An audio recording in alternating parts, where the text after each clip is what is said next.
Hello दोस्तों, नए video में आप सभी का फिर से स्वागत है। और आप लोग देख रहे होंगे ये मेरी यूपीएससी प्रीलिम्स 2022 की मार्कशीट है। और इसमें आप लोग देखेंगे जीएस 1 यानी कि जो अपना जीएस पेपर 1 होता है, इसमें देखेंगे 54 मार्क्स है मेरे। और वहीं अपना जो जीएस पेपर 2 यानी कि सीसेट होता है, उसमें 70 मार्क्स, यानी कि सीसेट तो मेरा क्लियर था, परंतु मेरा जीएस नहीं पढ़ पा रहा था। और आप में से बहुत सारे स्टूडेंट हैं, उनके भी यही प्रॉब्लम रहती है। अभी आपको दिखाता हूँ मैं अपनी 2024 की मार्कशीट। और देखिए आप लोग, जे यूपीएससी प्रीलिम्स 2024 की मेरी मार्कशीट है। इसमें आप लोग देखेंगे कि जीएस पेपर 1 में कितने मार्क्स हैं, 98.97। और वहीं अपना जो जीएस पेपर 2 है, इसमें भी मैं मतलब क्लियर था। तो अब इसमें बात करते हैं कि आखिर मैंने क्या किया कि मेरे क्या लगभग 45 मार्क्स जो है इंक्रीज़ हो गए जीएस पेपर 1 में। और अक्सर ज़्यादातर स्टूडेंट की मतलब कि यही प्रॉब्लम रहती है कि उनके मार्क्स कितने आ पाते हैं, 70 से लगा करके 75 मार्क्स तक तो आ जाते हैं। मतलब कि जो मतलब कि सीरियस स्टूडेंट होते हैं उनकी बात कर रहा हूँ मैं। तो 70 से लगा करके 75 मार्क्स आ जाते हैं। और उनके हर बार कितने नंबर से रुकता है, कभी 10 नंबर से प्रीलिम्स रुक गया, कभी 15 नंबर से प्रीलिम्स रुक गया, कभी क्या होता है 5 नंबर से प्रीलिम्स रुक गया। तो इसी प्रकार से मतलब कि लगातार होता रहता है। तो आप लोग क्या कीजिएगा, वीडियो को लास्ट तक देखिएगा और आपको इस वीडियो में कंप्लीट इन्फॉर्मेशन मिलेगी। जो भी मैंने पिछले 5 सालों में जो भी सीखा है, मैं आपको 5 पॉइंट में कंप्लीट इन्फॉर्मेशन दूंगा। और आपने उसको प्रीलिम्स में लागू कर लिया तो आपका यूपीएससी का प्रीलिम्स आराम से निकल जाएगा। चलिए शुरू करते हैं। आपको बताते हैं कि कैसे मैंने क्या है, देख रहा हूँ 2022 में 54 से 98 मार्क्स कैसे लाया हूँ। तो चलिए शुरू करते हैं क्या करके। जी मेरी रही 2022 वाली मार्कशीट और जो मेरी 2024 वाली मार्कशीट। तो नंबर 1 पॉइंट जो कि आप लोगों के साथ शेयर करता हूँ। नंबर 1 पॉइंट ये रहेगा कि आप लोग क्या है, जो भी बुक्स पढ़ते हैं, क्योंकि आप लोगों ने कुछ तो स्टैंडर्ड बुक्स ली होंगी, चाहे एनसीईआरटी हो या फिर कोई भी स्टैटिक बुक हो। तो आपने जितनी भी स्टैंडर्ड बुक ली है, तो बुक को पढ़ते समय आपको एक चीज़ ध्यान रखनी है कि आपको क्या है, मिनिमम हो सके, मिनिमम क्या, आप हर एक बुक के अपने नोट्स बना लीजिए। शॉर्ट नोट्स आपको क्या है मतलब कि कंपलसरी है। अगर फिर भी आपको लगता है कि कुछ जो बुक है उनके नोट्स नहीं बनाए जा सकते, तो आप क्या कीजिए, उन बुक्स को अंडरलाइन करते चाहिए। यानी कि जो भी उस बुक में आपको पॉइंट मिले उसको आप अंडरलाइन करते चाहिए, चाहे पेन से कर लीजिए चाहे पेंसिल से कर लीजिए। और इसके बाद में क्या, और हो सके तो जो कॉपी आपकी है या फिर जो भी आपका मतलब कि बुक है, बुक के पेज में अगर साइड में जगह है तो आप वहीं पे भी क्या अपने नोट्स बना सकते हैं। जैसे कि मैं आपको दिखाना चाहूँ, आप देखेंगे जो लक्ष्मीकांत है, क्योंकि लक्ष्मीकांत के बहुत ही कम लोग होते हैं जो नोट्स बनाते हैं, क्योंकि लक्ष्मीकांत अपने आप में एक नोट्स की तरह काफ़ी मतलब कि अच्छी खासी बुक है। और अगर उसको नोट्स बनाए तो मतलब कि 300-400 पेज के नोट्स बन पाते हैं। तो क्या करते हैं अक्सर कि जितने भी मतलब कि सीरियस एस्पिरेंट होते हैं या फिर जो भी सीनियर एस्पिरेंट होते हैं, वो क्या करते हैं, बुक्स पे ही अपने नोट्स बना लेते हैं। देख रहे होंगे आप, मैंने क्या यहाँ पे भी देख रहा हूँ काफ़ी मतलब कि पॉइंट में लिख रखा है शॉर्ट में, यहाँ पे भी शॉर्ट में लिख रखा है, इधर भी शॉर्ट में लिख रखा है। और अगर यहाँ पे नहीं मिला तो मैंने यहाँ पे पूरा का पूरा जो संसद है उसका जितना भी इंपॉर्टेंट पॉइंट हो सकते थे वो मैंने यहाँ पे ही लिख दिया। देख रहे होंगे यहाँ पे मैंने चार्ट के रूप में दिखाया है, भारत, ब्रिटेन, यूएसए, उच्च सदन क्या होता है, निम्न सदन क्या होता है, उसका चार्ट के रूप में दिखा दिया। यहाँ पे भी देख रहे होंगे राष्ट्रपति, उपराष्ट्रपति, प्रधानमंत्री के बारे में आप देख रहे होंगे यहाँ पे लिखा हुआ, पंचायती राज के बारे में जो भी लिखा है उसके बारे में मैंने यहाँ पे शॉर्ट में पूरा लिख दिया। तो अभी क्या है, मुझे अगर ये 700 से 800 पेज की बुक है, इसको अगर मुझे पढ़ना हो तो मैक्सिमम क्या, मुझे 7 से 8 घंटे लगते हैं, ना कि 7 से 8 दिन। तो अगर प्रीलिम्स का एक दिन पहले मुझे अगर पढ़ना हो तो केवल एक दिन में मैं आराम से इसको पढ़ सकता हूँ।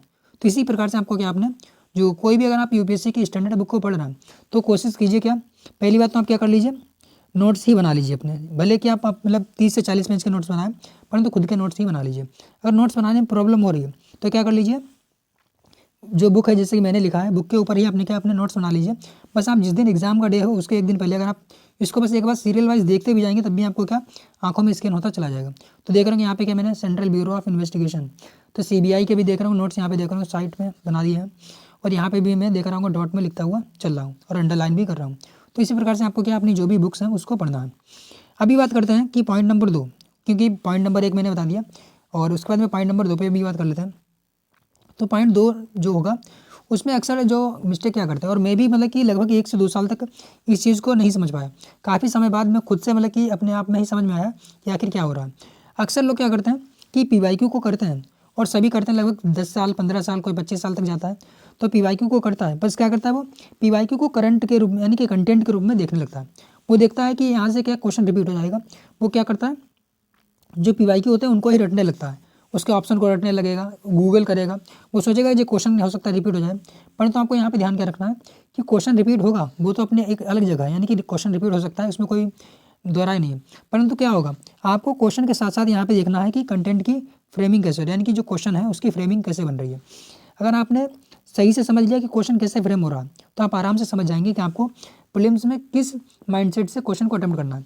कम से कम 5 से 6 मतलब तरीके ही यूपीएससी बनाती है, उसके अकॉर्डिंग ही क्वेश्चन की फ्रेमिंग करती है। और इसके बारे में मैंने ऑलरेडी एक वीडियो बनाया था, उसमें भी बात की थी और ये भी बताया था कि जो आपको यूपीएससी का जो क्वेश्चन है उसको कैसे अटेम्प्ट करना है, A1 A2 A3 करके मैंने जो भी बताया था उस मेथड को आप लोग देख लीजिए, प्रीवियस के वीडियो में। अभी बात करते हैं पॉइंट नंबर 3, जो कि हम लोगों ने पॉइंट 1 और 2 की बात कर ली। अभी आता है पॉइंट नंबर 3, क्योंकि अक्सर बहुत सारे एस्पिरेंट होते हैं, उनका क्वेश्चन रहता है करंट अफेयर्स को लेकर के। तो चलिए आज बात कर लेते हैं करंट अफेयर्स को लेकर के भी, और जो MCQ लेकर के भी काफ़ी क्वेश्चन के जो क्वेश्चन थे और डाउट भी काफ़ी आते रहते थे। जैसे कि करंट अफेयर्स को लेकर के कई क्वेश्चन आते थे कि करंट अफेयर्स कैसे किया जाए। तो मैं बस यही कहना चाहूँगा, आप अगर हो सके तो क्या कीजिए, the Hindu, Indian express, PIB कोई भी आप कर सकते हैं साइट से, अगर आप कर सकते हैं तो। अगर नहीं कर पा रहे हैं तो आप क्या कर लीजिए, विजन की मंथली या फिर PT 365 को कवर कर लीजिए। और साथ ही साथ क्या, किसी भी साइट का आप डेली करंट अफेयर्स पढ़ते रहिए, भले ही कि आप आधा घंटा पढ़ें या फिर 20 मिनट के लिए पढ़ें। और इसके बाद में क्या कर सकते हैं, करंट अफेयर्स का मैं बता रहा हूँ 365 कवरेज कैसे होगा। पहली बात तो आपको करंट अफेयर्स को पढ़ना है, ठीक है। आप कहाँ से पढ़ सकते हैं, चाहे तो न्यूज़पेपर या फिर किसी भी वेबसाइट से, कोचिंग वाली किसी को भी आप फॉलो कर सकते हैं। उसके बाद में क्या, आप डेली 5 MCQ की प्रैक्टिस करेंगे। अगर आप डेली 5 MCQ की प्रैक्टिस करेंगे तो आप देखेंगे कि आपका बहुत सारे जो मतलब कि क्वेश्चन अटेम्प्ट करने के एक कहते हैं कि जो माइंडसेट होता है वो आपका डेवलप हो जाएगा। और उसके बाद में आप क्या कीजिए, जो क्वेश्चन अटेम्प्ट कर रहे हैं आप क्या कीजिए, एक साइड का अगर कोचिंग पढ़ रहे हैं, जैसे आपने अगर विजन की टेस्ट सीरीज, विजन का अगर आपने करंट अफेयर्स पढ़ा तो आप दृष्टि वाले का टेस्ट सीरीज दे दीजिए, यानी कि दृष्टि वालों की जो करंट अफेयर्स उसको टेस्ट दे दीजिए। अगर आपने करंट दृष्टि वाले का करंट पढ़ा तो आप विजन वाले की जो टेस्ट है उसको दे दीजिए। इससे आपका क्या होगा, मतलब कि दायरा बढ़ेगा और आपको समझ में आएगा कि अगर कोई चीज़ छूट रही है या फिर कोई नया पॉइंट मिल रहा है तो आपको वो भी कवर हो जाएगा। अभी बात आती है कि आपका करंट अफेयर्स कैसे पढ़ना है और उसमें MCQ को कैसे अटेम्प्ट करना। और दूसरी एक बात आ रही थी कि एक एस्पिरेंट थे, काफ़ी क्वेश्चन कर रहे थे कि मैं 15 से 20 क्वेश्चन अटेम्प्ट करता हूँ, उसमें क्या 7 से 8 ही सही हो पाते हैं, उससे आगे सही नहीं हो पाते हैं। तो इसके लिए क्या करेंगे आप, इसके लिए बस आप एक काम कर लीजिए कि आपको क्या डेली बेसिस पे 30 क्वेश्चन अभी से ही लगाना स्टार्ट कीजिए, क्योंकि अपना क्या 24 मई को अगर एग्जाम लगा हुआ, और अगर डेली 30 क्वेश्चन आप लगाएंगे, और आपका अगर जो फुल लेंथ लगा रहे हैं वो तो आप लगाते रहिए, पर डेली 30 क्वेश्चन जो है स्टैटिक के लगाते रहिए। इससे क्या होगा, आपकी हैबिट बन जाएगी और कहीं ना कहीं आपका एक तरीके से पूरा का पूरा जो ऑप्शन वाला होता है, यानी कि जो ऑब्जेक्टिव टाइप होता है, उसमें आपका आराम से कहते हैं कि पकड़ हो जाएगी। तो 30 क्वेश्चन आप डेली स्टैटिक्स के भी लगाते रहेंगे। उसके बाद अभी बात करते हैं पॉइंट नंबर 4, जो कि बहुत ही ज़्यादा इंपॉर्टेंट है और आपके लिए रामबाण होगा। यानी कि अगर आपने इतना कम कर लिया तो आपका प्रीलिम्स लगभग मतलब कि तय निकल जाएगा। कैसे निकलेगा, कि आपको क्या करना है कि आप जितना भी पढ़ते हैं एक कॉपी ले लीजिए लगभग 300 से 400 पेज की, और अभी क्या करेंगे आप उसको, मतलब कि आप जितनी बार भी टेस्ट दें, कोई भी बुक पढ़ रहे हो, कोई भी साइट पे पढ़ रहे हो या फिर कहीं पे भी कुछ भी पढ़ रहे हो, अगर आपको कोई ऐसा पॉइंट मिलता है कि लग रहा है कि जो एग्ज़ाम में आने लायक है, आप उसको बस उसमें लिखते रहिए। आप ये मत देखिए कि किस सब्जेक्ट का। अब ऐसे ऐसे आपके पास क्या लगभग 3 से 4 महीने में आपके पास 300 से 400 पेज की एक नोट्स बन जाएंगे, और वो नोट्स ऐसे होंगे कि वो एक तरीके से ब्रह्मास्त्र होंगे। यानी कि उससे UP PCS हो या UPSC हो, यानी कि चाहे UPSC के लिए भी आप लगा सकते हैं, UP PCS या फिर कोई भी स्टेट PCS हो उस पर भी लगा सकते हैं।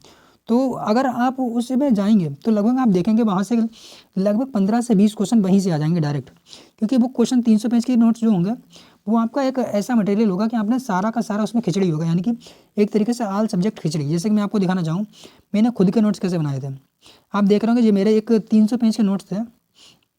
मुझे इस 300 पेज से ही क्या लगभग मान के चलिए 15 क्वेश्चन यहाँ से ही मिल गए थे। अभी हम देखेंगे कितना डिटेल में। आपको ये नहीं करना है कि आपको नोट्स बनाना है, आपको बनाना है बहुत शॉर्ट में। आप देखेंगे यहाँ पे क्या बैलेंस अप, जो भी हमारा बेसिक प्राइस होता है या फिर मार्केट प्राइस होता है, यहाँ पे देख रहे होंगे GNP है, GDP है।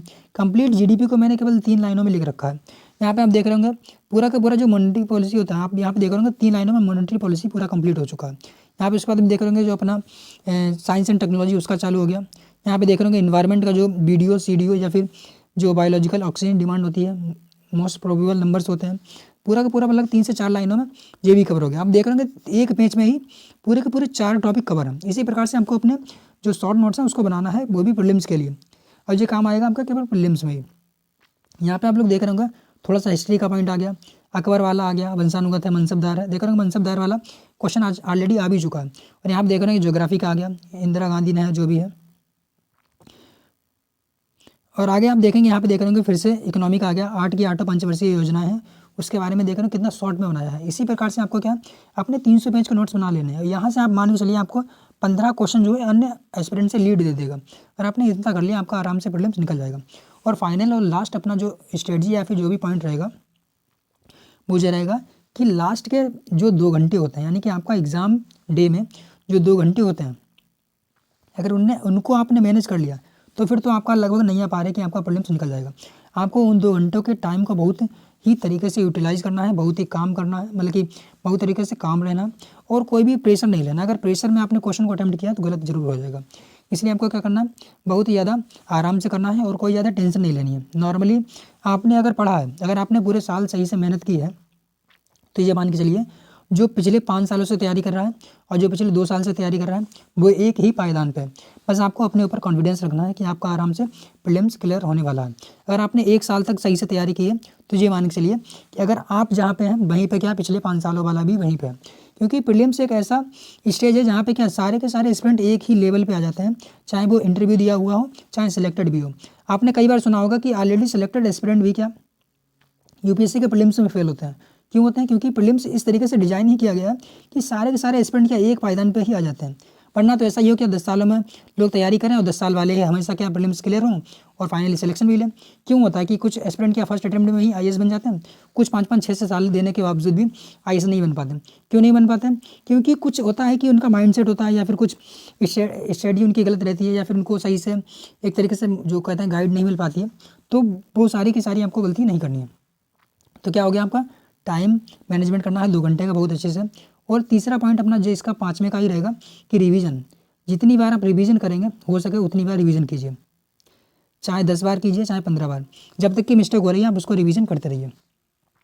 और एग्जाम टाइम मैनेजमेंट में मैंने बता ही दिया। तो इस प्रकार से अपने क्या 5 के 500 पॉइंट क्लियर होगा। तो बाकी आप लोग क्या कीजिएगा, अगर आपका अभी भी कोई डाउट बचा है तो आप लोग क्या कर लीजिएगा, कमेंट बॉक्स में बता सकते हैं। बाकी आप लोग क्या कीजिएगा, वीडियो को लाइक जरूर कर लीजिएगा और चैनल को सब्सक्राइब भी कर लीजिएगा। क्योंकि अगर आप लोग सपोर्ट करते हैं तो अभी क्या इस प्रकार के जो नॉलेजेबल और जो भी इन्फॉर्मेटिव वीडियो आ पाते हैं। अगर आप लोग सपोर्ट नहीं करते हैं फिर मुझे भी डिमोटिवेट फील होता है। तो इसलिए आप लोग सपोर्ट कीजिए और वीडियो को लाइक और चैनल को सब्सक्राइब भी कर लीजिएगा।